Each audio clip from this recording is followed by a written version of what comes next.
윤보선 대통령의 이력을 살펴보면 본관은 해평이고 아산에서 태어나 서울시장, 상공부 장관, 사선의 국회의원, 제4대 대통령을 역임하셨고 윤보선과의 선대를 살펴보면 10대조인 윤두선은 정일품, 영의정을 역임하셨고 9대조 윤은은 정의품 중추부지사, 8대조 윤치진은 종이품 중추부 동지사, 7대조 윤채는 종오품 세자위기사, 6대조 윤세겸은 종이품 동지동령부지사, 5대조 윤발은 종업품 낭척을 역임하셨지만 고주부 윤득실과 증조부 윤치동은 벼슬에 오르지 못하면서 가문이 내리막길로 접어들었던 것을 알 수 있습니다.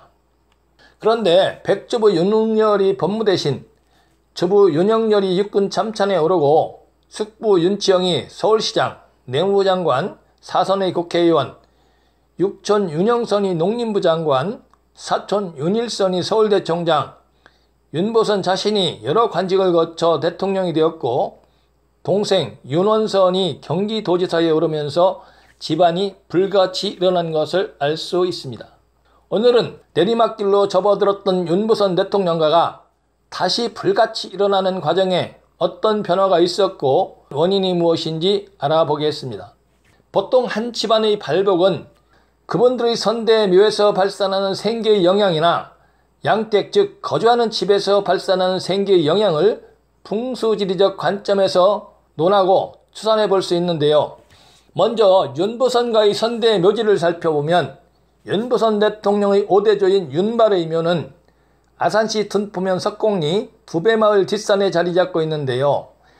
북쪽에서 남쪽으로 뻗어내리던 용맥에서 동쪽으로 갈라진 나약한 지각의 끝자락에 자리 잡고 있기 때문에 혈이 맺히기는 매우 어렵다고 할 수 있습니다. 두배마을 뒷산에는 윤보선 대통령의 증제부 윤치동의 묘도 있는데요. 윤치동의 묘는 북에서 남쪽으로 뻗어내리던 용맥에서 동남방으로 선이한 곳에 자리 잡고 있습니다. 증지부 묘역에 혈이 맺히지 않고 조금 더 밑으로 내려간 곳에 혈이 맺혀 있는 것으로 판단이 되었습니다. 또한 바로 옆에는 증조모 안동김씨의 묘도 자리 잡고 있는데요. 이것도 나약한 지각의 끝자락에 자리 잡고 있기에 혈이 맺히기 매우 어려운 곳입니다. 고조부 윤득실의 묘는 아산시 은목면 동천리에 자리 잡고 있는데요.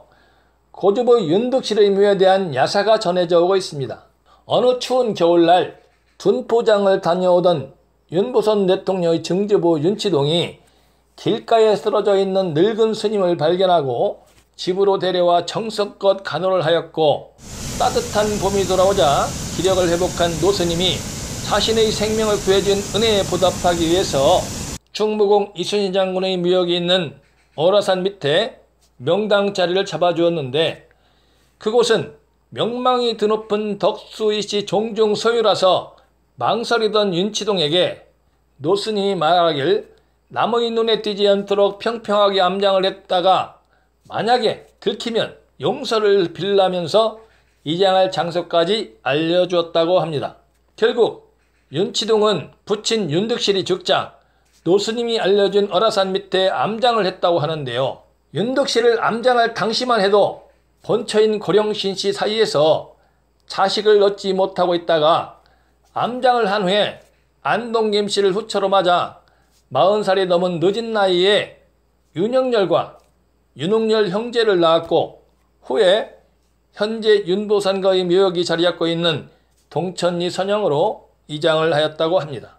동천리에 있는 윤보선과 선영을 살펴보면 맨 위쪽에 윤보선 대통령의 묘가 있고 밑으로 내려가면서 고조부 윤득실의 묘, 백고조부 윤교동의 묘, 부친 윤치소의 묘, 증조모 고령신씨 묘, 동생 윤영선의 묘선으로 되어 있는데요. 북에서 남으로 뻗어내리는 용맥에 조성되어 있는 묘 어느 곳에도 혈이 맺혀 있다고 볼 수 있는 그 어떠한 증거도 없습니다. 다만 위에 열거한 묘역을 지나 맨 마지막에 혈이 맺혀 있는 곳이 있기는 합니다만 아직 주인을 찾지 못하고 비어 있습니다. 또한 조부묘역은 현재 이곳에 조성이 되어 있는데요. 이곳 역시 혈이 맺히지 않은 곳입니다. 그러면 이런 과정에서 이분들이 살던 집, 즉 양택은 어떨까요? 윤보선 대통령의 5대주부 윤발이 수원에서 살고 있었을 때 정조가 현능원을 조성하기 위해서 민가들을 수용하는 과정에서 백성들의 원망을 듣지 않기 위해 후한 보상을 했는데, 이때 보상을 받은 돈을 가지고 새로운 터전을 찾아 아산시 둔포면으로 이사를 하게 되었고, 윤득실의 셋째 아들인 윤치동이 성장을 해서 결혼을 하면서 다시 아산시 둔포면 신앙리로 분가를 하였다고 합니다. 윤보선가가 자리 잡은 둔포면 신앙리에는 윤승구 가옥과 윤일선 가옥이 나란히 자리 잡고 있는데요. 이 두 집은 1844년에 지은 것으로 되어 있습니다. 이 두 집 중에서 윤일선 가옥이 혈이 맺힌 가옥으로 보였는데요. 윤일선 가옥이 자리 잡고 있는 지형을 살펴보면 국수홍에서 낙맥한 후 서북, 북동, 북, 다시 북동, 동남으로 구릉을 이루면서 진출하던 용맥에서 남서방으로 갈라진 용맥에 자리 잡고 있는 형상인데요. 국수홍 밑에서 발원한 물이 윤일선 가옥 앞으로 흘러 들어오고, 윤일선 가옥과 윤보선 대통령의 생가 사이에는 작은 물길이 있는데요. 역시 이 물이 윤일선 가옥을 감싸고 돈 후 뒤편으로 돌아감으로써 물의 기운을 취하기에 아주 유리한 집입니다. 그러므로 윤일선 가옥은 풀을 축적하는 데 있어 막대한 영향을 미쳤을 것입니다. 그러나 윤일선 가옥이 혈이 맺혀 있지 않은 무맥지라면 그 어떠한 효과도 없었을 것입니다. 혈이라고 하는 것은 곧 생산과 직결이 되기 때문에 그 위력은 대단한 것입니다.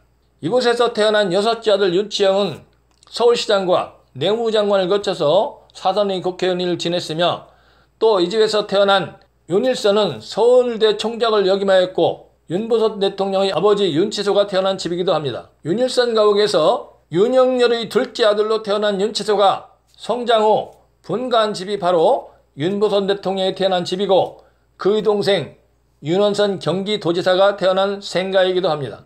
윤보선 대통령과 윤원선 경기도지사가 태어난 집은 국수봉에서 낙맥한 후 윤일선 가옥 쪽으로 뻗어나가던 용맥에서 동남으로 뻗어내린 용맥이 면을 넓게 펼치면서 뻗어내리는 형상입니다. 물이 빠져나간 쪽으로 뻗어내린 용맥이 포근하게 감싼 안쪽에 자리를 잡고 있으므로 생기를 보존할 수 있는 요건을 갖췄다고 할 수 있으며, 국수봉 밑에서 발원한 물이 감싸고 돌고 오양제 밑에서 발원한 물이 앞에서 다가오는 특수의 형상을 이루고 있습니다. 제가 현장에서 살펴본 바 윤보선 대통령과 윤영선 경기도지사가 태어난 집에 혈이 맺혀 있는 것으로 판단이 되었습니다.